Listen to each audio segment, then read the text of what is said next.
All right, good morning, everyone. This is chapter 8 of Chocolate Touch. We've got a trumpet and some music. You can see there. All right, here we go. English class passed without incident. Miss Plimsoll distributed word lists for her pupils to take home. Pupils are students like you. The more words you know, she explained, as always, the more exactly you can think. There were some difficult new words. John noticed avarice, indigestion, acidity, unhealthiness, moderation, digestibility. As Miss Plimsoll explained the meaning of each one, it seemed to John as though they all had a special bearing on his present uncomfortable condition. At last the bell rang. Very well, class, Miss Plimsoll said. Time for outside activities. Good afternoon. Good afternoon, Miss Plimsoll. Miss Plimsoll gave the signal for dismissal, and the pupils in the front row filed out, followed by the second row, including John and Susan. Susan played a violin in the school orchestra, and usually she and John went to the rehearsals in the auditorium together. This time, Susan hurried on ahead of him. John followed very slowly. The members of the orchestra were sitting at their music stands on the auditorium stage when John, carrying his dark blue trumpet case, got to his chair in the brass section.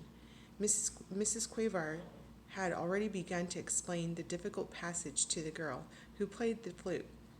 Just after Jay sings, nestled chirping and flee, she was saying, you come in with your trill, doo-doo-doo-doo. Do you see the place on your score? Good. Ah, John, Mrs. Quaver exclaimed, seeing him in his place. I'm glad you're not absent. As I have just told the others, this afternoon we're having the first joint rehearsal of my arrangement of A Boy's Song by James Hogg. We've been over all the individual parts and all the sections you will recall. Now it's time to fit the pieces together. John nervously opened his trumpet case and took his shining golden trumpet from his bed of scarlet velvet. The beautiful new instrument gave him confidence. He worked the valves nimbly with his fingers and looked up at Miss Quavar. Now, John, she said, tell me when your little solo begins. Right after the end of the second verse, John promptly replied.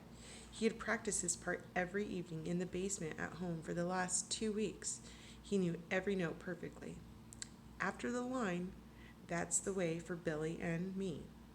Good, Miss Quavar said. And don't forget what I told you, John. This is a happy song. I want you to play ta-ta, ta-ta, ta-ta, ta-ta, simply repeating the rhythm of the voice. And I want you to be light and lively. This is supposed to be the song of a boy who loves romping around in the country. Ta-ta, ta-ta, ta-ta, ta-ta, John thought.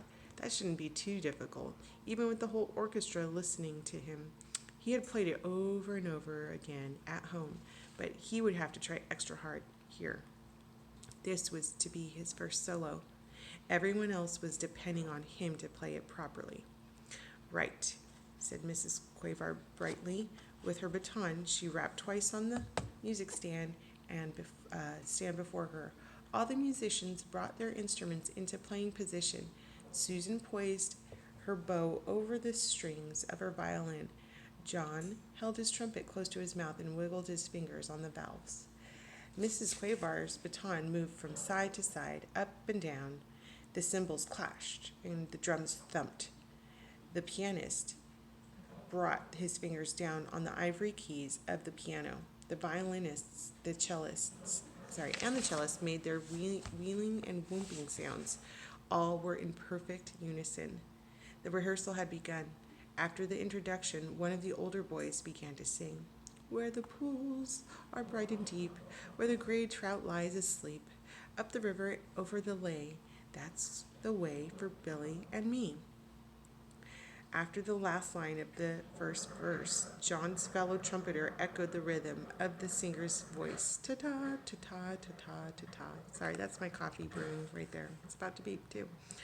Mrs. Quaver smiled approvingly at the successful performance. Told you. And with her baton, gave the singer the signal to begin the second verse. Where the blackbird sings the latest, an oboe went beep. Where the hawthorn blooms the sweetest, where the nestling chirps and flee, the flute warbled according to the plan. That's the way for Billy and me. John swallowed with an effort. Okay, think about what's happening to John so far and what might happen right now as he's about to put his trumpet to his mouth to play. John swallowed with an effort and put the mouthpiece of his trumpet to his lips for his solo. The mouthpiece instantly changed to chocolate.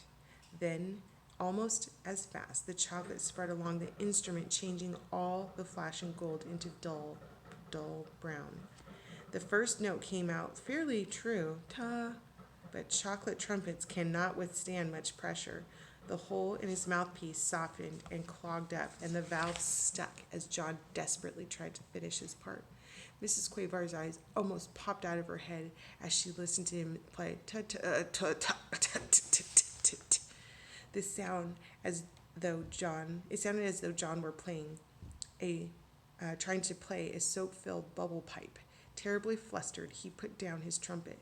Mrs. Quavar was speechless. The orchestra was rocked by uproarious laughter.